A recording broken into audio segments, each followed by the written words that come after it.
So we have a 2023 update for Russia. The map has been updated. I know we've already covered Russia. It was one of the first videos we did here in the Uncensored library. We are going to focus on these updates. This will be a two-parter just because there are a significant amount of words here. And after Russia, we will be doing that. Russian Internet Under Pressure by Yuri Itsutov for granai.ru. The use of data encryption programs as an excuse for terrorism charges the network affair, 5 years in jail for tweeting about children of policemen, Vladov Sventiza's case, someone else's chat log on Telegram as evidence of preparing civil unrest, the Otrokotchagova affair in the city of Rostov. These are just some examples of today's repressions in Russia. And the network affair, a terrorist case fabricated by the FSB, young anti-fascists were also accused of using a Jabber messenger entails, a Linux distribution aimed at preserving anonymity. They were sentenced to 6 to 18 years in prison. We can only wonder what type of software one should use to be considered a loyal citizen. It is probably no coincidence that Vladimir Putin recently signed a law that makes it mandatory to pre-install Russian software on all electronic devices sold to Russians. Prosecution for posts on the social network of Kontakate has already become routine.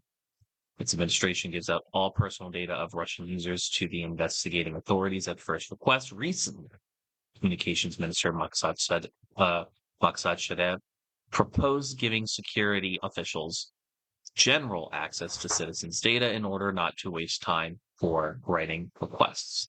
In August of 2019, the Russian Domestic Intelligence Service, the SSB, sent out a dozen letters to internet services, including Avito, Rutube, and Haber, asking to disclose keys for decrypting messages and round-the-clock access to users' profiles. It is true that a decision of the court is required for these actions, but who will control this? Besides, it can be obtained retroactively.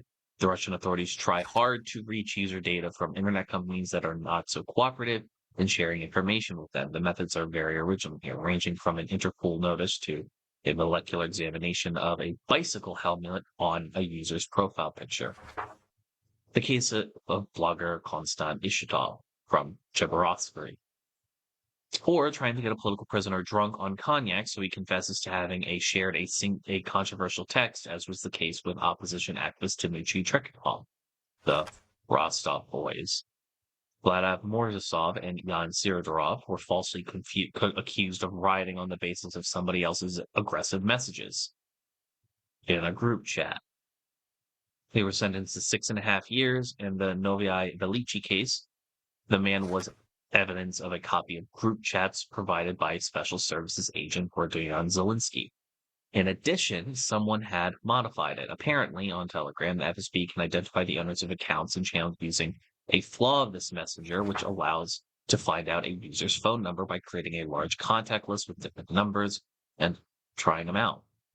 In Hong Kong, this is how police identified the members of protest groups during last summer's unrest. Using the same technique, Medusa journalists were able to de-anonymize the owner of the Telegram channel, Tovarashish Mayor, which previously published the personal data of 3,000 people linked with recent Moscow rallies. After the scandal, the messenger developers released an update that allows users to hide their phone number from everyone. What happens to those whose data was leaked to security forces is well known. A new trend of oppression consists of accumulating different criminal charges against the same person.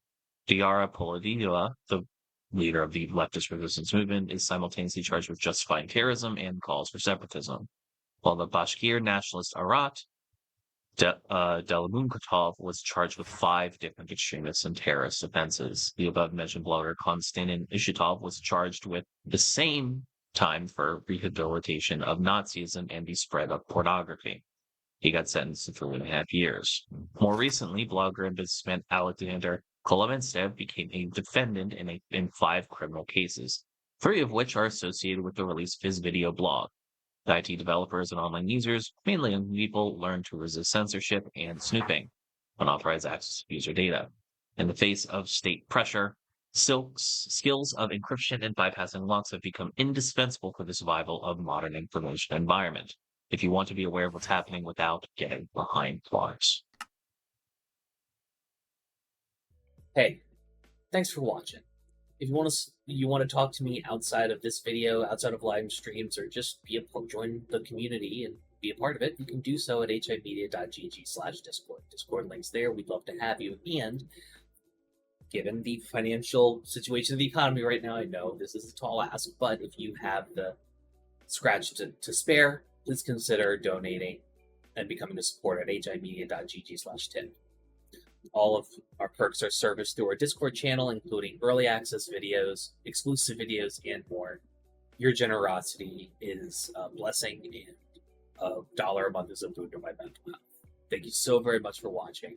I appreciate you, and have a great day.